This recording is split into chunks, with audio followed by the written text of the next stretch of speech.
Things have changed very quickly in America. Breaking: Shelley Luther, a Dallas hair salon owner who opened in violation of the governor's executive order, sentenced to 7 days in jail for civil criminal contempt of court and fined $7,000. Feeding my kids is not selfish.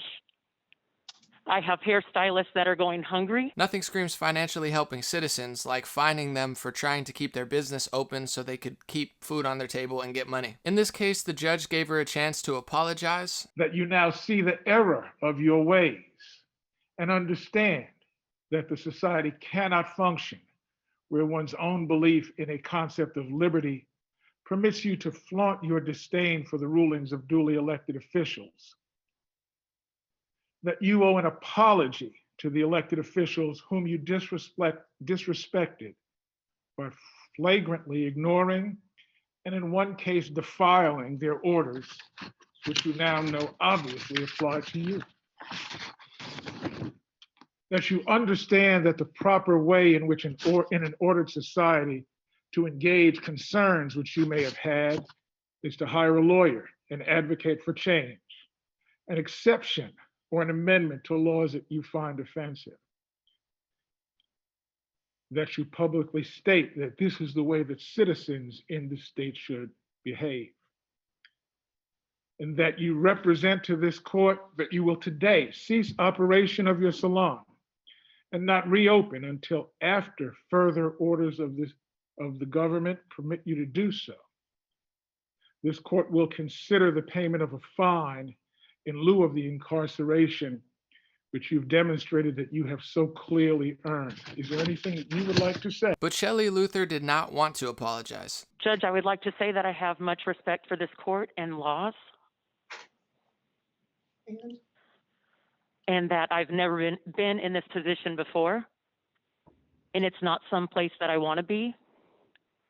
But I have to disagree with you, sir, when you say that I'm selfish, because feeding my kids is not selfish. I have hairstylists that are going hungry because they'd rather feed their kids. So, sir, if you think the law is more important than kids getting fed, then please go ahead with your decision, but I am not going to shut the salon.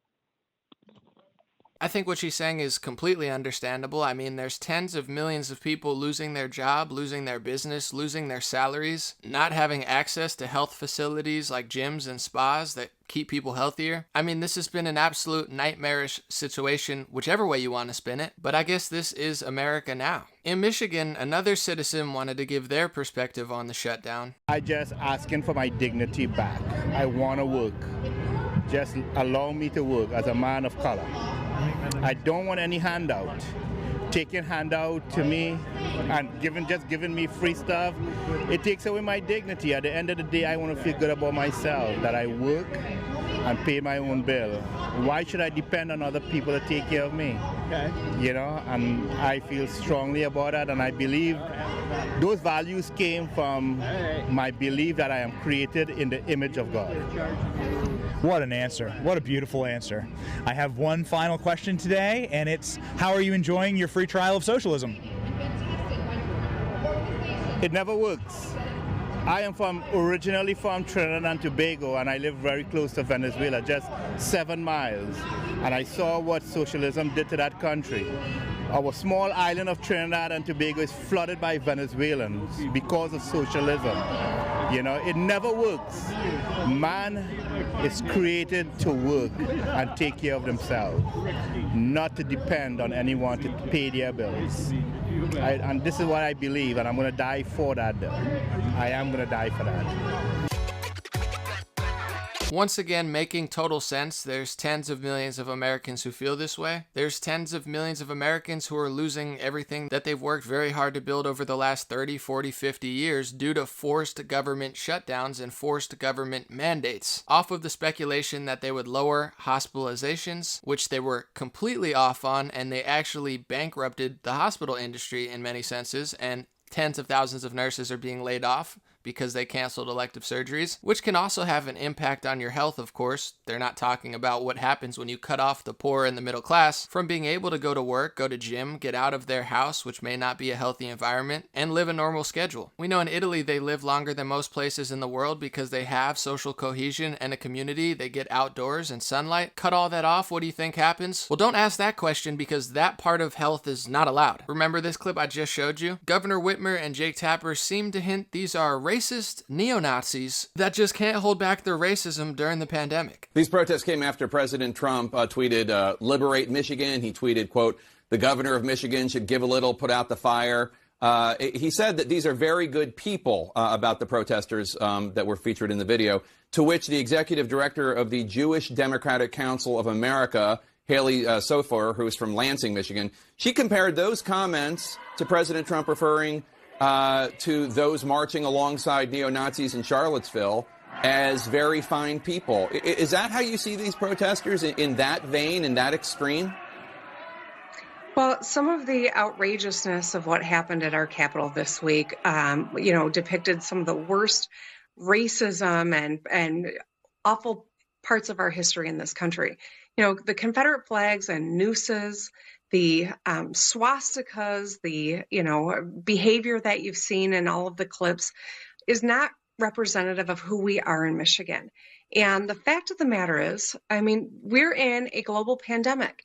This isn't something we just negotiate ourselves out of, and it's a political matter. This is a public health crisis. Because this is what politicians and media want people to think. If you believe in freedom, if you want to keep your business afloat or not get evicted or be able to pay rent and not have to rely on a government check for your living, well then you must be a neo-Nazi racist, because there's just no other explanation for why people would want freedom and liberty in a country that was founded on freedom and liberty. It's preposterous, right? Facebook, Google, even the airlines, they'll work with the World Health Organization, who was wrong in January about human-to-human transmission. They were wrong in February with travel bans. They were wrong in March with mask recommendations. But heck, listen to the experts. Just don't listen to the experts when they gave you advice before. Now, in the United States, people should not be walking around with masks. You're sure of it? Because people are listening really closely to this. Right now, people should not be walking. There's no reason to be walking around with a mask. When you're in the middle of an outbreak, wearing a mask might make people feel a little bit better, and it might even block a droplet, but it's not providing the perfect protection that people think that it is. And often there are unintended consequences. People keep fiddling with the mask and they keep touching their face. And can you get some schmutz sort of staying inside there? Of course. But when you think masks, you should think of healthcare providers needing them and people who are ill. And there's obvious science behind breathing in recycled air, and there's also a reason a lot of nurses, doctors, and health experts like Dr. Fauci told you not to wear a mask before, but just ignore what they just told you, because now what they just told you is the undebatable word of God. If you want your First Amendment, if you want your job, if you want your salary, if you want your house, if you want your freedom, if you want your liberty, if you want the ability to go to a health facility to keep yourself from getting overweight, well, hey, just stop right there, mister. You must be some sort of Nazi fascist or whatever they're trying to say. It's disgusting, it's disturbing, and as people are getting murdered in the Chicago streets like the politicians and media never care about because there's no race or divisive angle that they could figure out that they can blame on somebody else, they would actually have to take accountability for things they don't want to talk about. As that's happening still in record numbers, here's the Chicago politicians. Now, I've directed Superintendent Brown to order all police districts to give special attention to these parties. And this is how it's going to be. We will shut you down, we will cite you, and if we need to, we will arrest you and we will take you to jail. Period. There should be nothing unambiguous about that. Don't make us treat you like a criminal. But if you act like a criminal and you violate the law and you refuse to do what is necessary to save lives in the city in the middle of a pandemic, we will take you to jail. Period.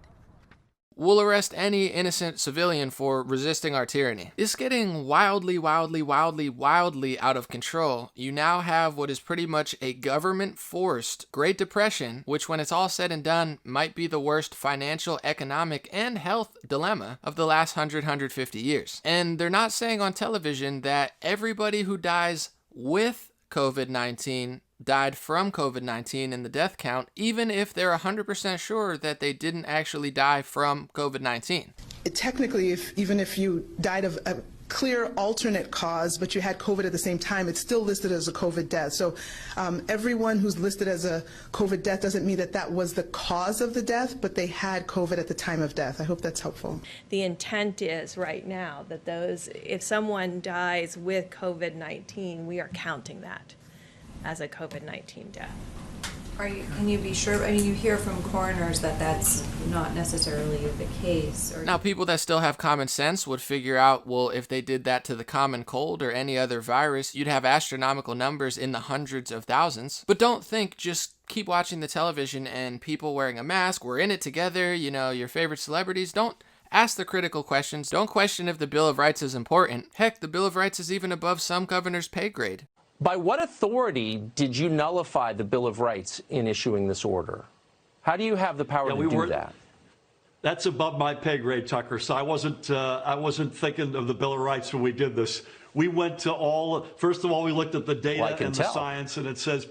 But if you're a Trump supporter, don't worry, because as long as those governors compliment President Trump, then he seems to be more okay with it than he is with Georgia or Sweden, which he keeps railing against because they have too much freedom now, according to the Republican Party. Isn't that funny how they could just move the goalpost so many times? It's 4 hospitalizations. We think this many people are going to die. We think the mortality rate is this. And as all of their predictions just completely collapse, they don't even have to give a reason for why they're doing it anymore. I mean, they could just get on Fox News and say that 2 to 3 million people would have died, and I guess people will believe it because they like the guy. We would have lost a lot more people, Brett, if we would have done, as an example, you call it herd. If we would have done herd. In other words, everything's wonderful, let's just keep going along. Herd immunity. We would have lost 2.5 million people, I think, or 1.5 million or 2 million people.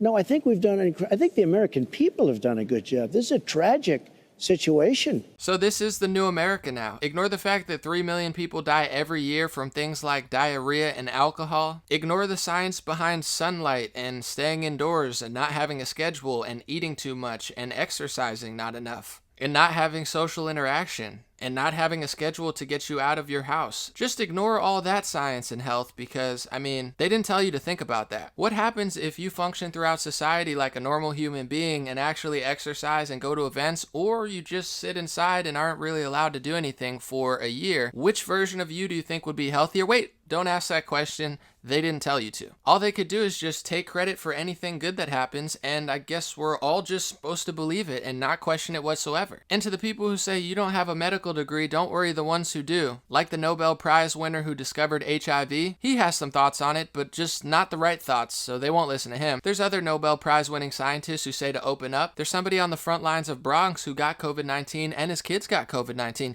He thinks we should open up. These doctors, oh wait, no, they got kicked off YouTube, never mind. So this is absolutely, at bare minimum, a debatable situation when you have the government closing and forcing tens upon tens of millions of people to lose everything they've worked for, lose their salary, in many cases lose the ability to feed their kids, at best get a socialist/communist check to feed their family for a temporary amount of time, in which the guy who's responsible for providing it thinks it's enough for 10 weeks. Deposit, it's really bridge liquidity for people as they go through these difficult times.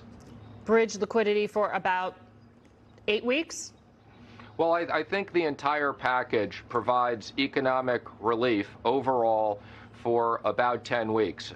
$1,200 is enough for 10 weeks when you forcefully close people's jobs and business. I don't know on what planet that's true, but I mean, at least he's a Trump guy, so Trump supporters will be fine with it. And, I guess people who are left-wing just want to quarantine until 2030. They don't ever want to open up. They're mad. Oh, it's the alt-right wants to open up in California. I mean, it's pathetic and crazy. And the easy science and solution behind if you're really afraid of the virus is you can quarantine until 2024, 2026, 2021. Whatever you want. Nobody's forcing you to leave, but if you think that your fear, and in many cases false interpretations from false data that were never true to begin with, and it was provably untrue in March, if you think that gives you the justification to destroy tens of millions of people's lives and their businesses and their jobs and their salary, and in many cases their health and their ability to see a doctor, to talk about very important things like cancer and other things, if you think your fear has the ability to railroad an entire country, including the meat market, which no matter how many times Trump says, oh no, don't worry, I fixed the meat market. No, you didn't. There is a problem. And on a worldwide scale, there's an even bigger problem. So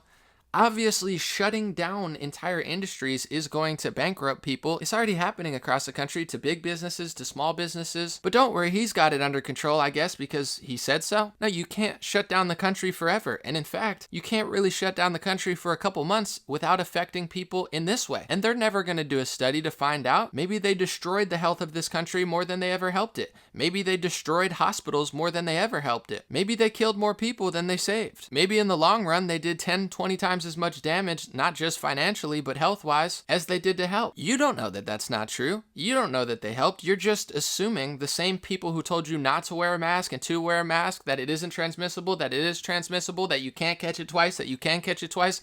You're just assuming that everything they say is right, when they even now admit that almost nothing they previously said was right, including what they're saying right now. Because they're just speculating and doing what tyrannical governments do every single time in history, which is why most people lean towards a liberty first policy. Because when you put entire industries and you put your entire life into the hands of the federal government, they almost have a 0% success rate, which is why the television and these politicians call you some sort of racist name if you believe in that, because they need to demonize anybody who realizes what they're up to. I don't know what planet these people think that they're living on, but bankrupting tens of millions of people and not allowing them to keep their business without facing jail time is absolutely going to ramp up the disdain, the distrust, and the resistance and backlash, because that's just how the world works. And I pray that people come to their senses soon and find a strategy that both sides can really deal with, which is, if you want to open up, open up. If you want to stay in your house until 2040, just stay home. If you're scared, never leave, you know? I'm sure you can get somebody to deliver your food or your goods if you're that scared to leave, but you can't force all of us to live the life of an imprisoned citizen who isn't allowed to get things that are going to keep us happier, healthier, and quite frankly, alive. And while the wealthy people who have home gyms, big backyards, and hot tubs talk about isolation, you don't know what it's like to be poor or middle class and not have a backyard and not have any space in your house and not have the ability to exercise in a neighborhood that's not safe. What this is a death sentence for the poor and the middle class. And not giving people the freedom to choose something that they personally feel is healthier for them and their family, especially when it involves their entire livelihood of being able to survive. What do you think happens historically when government gets too much power? What do you think happens historically when you force this many people into poverty? It's not just a financial issue. It's going to cost people's health. And that's outside of the science of what this type of isolation does to a human being as well. Thank you for watching this video. God bless anybody that's trying to make a living and trying to feed their family. And God bless anybody who's scared and very fearful of this virus. I understand both sides, but the tyranny is going to have to end at some point, and they've already moved the goalposts of what they said they were doing and why they said they were doing it 15 times. And if you're going to devastate the country this much, the least you could do is tell us the truth about it and make an actual reason for doing it, because every single step of the way, whether it be the mortality rate, whether it be the real spread rate, whether it be the hospitalization predictions, it's all been wrong.